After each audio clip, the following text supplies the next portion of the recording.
Welcome back to a further edition of Men's Inner Health with Mark Randall. In this conversation, this is part 2, and there'll be part 3, part 4, part 5 of Men's Vulnerability. In the previous episode, I talked of the fact that perhaps we men have disowned our vulnerability over the years, and in the disowning of it, we've pushed it into the shadow side, or pushed it down those rabbit holes. And oh my God, life is always going to, that vulnerability is going to pop its head up at the rabbit holes, and we don't cope when it's popping out its head up out of the rabbit holes. We just want to squash it back down there. Learning to be present to vulnerability is one of the greatest gifts we'll give ourselves. Our vulnerability, it's that soft, delicate part of ourself. It's a very beautiful side. It's very fragile. It's very delicate. We've all got it. Every human being's got it. You've got it. I've got it. Our partners have got it. Our kids have got it. Our children are vulnerable. Do we criticise them? We try and push them down the rabbit holes? No, we don't. We care for them. So how do we men begin to care for our own vulnerabilities? Yes, when our vulnerabilities come to the surface and we can feel overwhelmed by them, we can feel really exposed. Instead of being critical, how do we rewire the belief systems we men hold about our vulnerability? When we're exposed, we can feel a sense of shame. I don't know about you, but when I'm vulnerable, all I want to do is just shrink to be invisible. And I'm sure we can all feel like that from sometimes. Or we can just lock it up in the metaphorical depressive cave. Learning to be with vulnerability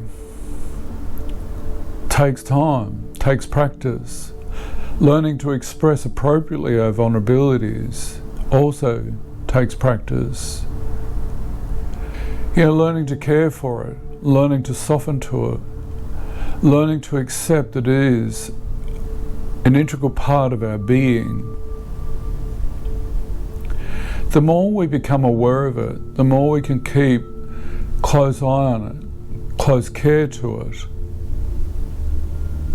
We're not then going to transform it into anger, depression. We're going to learn to bring loving kindness and self-compassion to it. Our vulnerability can be like an inner child, and in our psyches, guess what? We do have that inner child. That little boy, he still lives in there. It doesn't matter how old we are, he's still there. And he had needs back in the early days, and sometimes, appropriately or inappropriately, some of those needs weren't met. And that can hurt.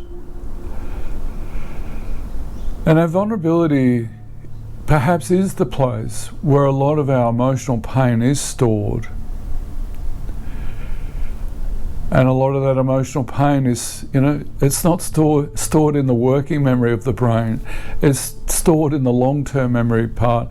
And that long-term memory part is closely aligned to the amygdala, which is the fear receptor in our brain, the fight, flight, freeze, food, fornicate side of our brain. And as soon as the memory can come back, woof, bang, that reptilian part of our brain switched on, sympathetic nervous system switched on, heightened, resistant, defensive. How do we just stop? Breathe. Recognize where this is coming from. Recognizing what is it? What's the feeling? Practice learning how to express these feelings. Are there words for it? Talk to your partner. Have a curious conversation. It doesn't need to be analytical. It's about expression, the appropriate learning how to appropriately express. Now that's fragile side of ourself. It may need to express itself emotionally. Instead of judging that expression, How do we stop judging it? You don't judge your children for their expression of their emotions. You care for their emotions. You know, how did our children, when they're infants, how do they communicate with us? They communicated by tears. And if you ask your partner as a mother, they will get to recognise all the different tears, all the different cries their infant has. Now, that's a form of communication, and then we learn through the you know the drill. When we men learn to empower that vulnerability by healing the hurts, the emotional hurts and the emotional pain that may be in there, by releasing it through various practices, psychotherapy, symbols of sand plate therapy, breath work, talking to a psychologist, talking to our partners, rather than blaming each other for this stuff to be triggered, how do we take ownership of, hey, that hurt? Instead of responding with anger or defensiveness, how do we begin to take care of that part of ourselves? Because as we heal the vulnerable wounds or the vulnerable hurts in there, it's like we are releasing that emotion. It's like the healing of that emotion. The more we can heal that emotion, the more we empower ourselves. And I believe a lot of our ethics and our values do come from that vulnerable part of ourselves. You know, as they say, do unto others as we do unto ourselves. Can we start doing that for ourselves? Can we start caring for ourselves? Can we start being gentle on ourselves? Can we soften to that exposure? It's not a humiliation. It will feel humiliating. But the more we get in touch with this stuff, it's like empowering ourselves. It's being able to hold that vulnerability and grow and self-develop.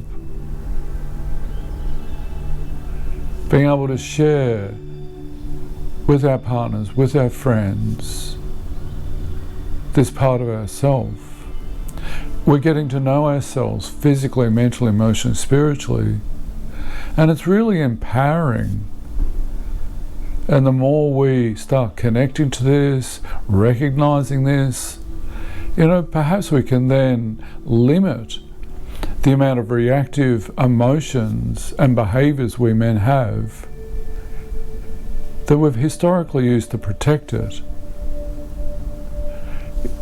Some of those historical ways, as I mentioned in the previous episode, can be defined as toxic masculinity. And that's not a great label to have on masculinity. Because deep down inside ourselves there is that divine masculinity, which is deep down in our hearts. How do we learn to use this divine masculinity to nurture and care for our vulnerability? The more we care for it, it then builds the ability for us men to have more empathy for others, because we know how it feels.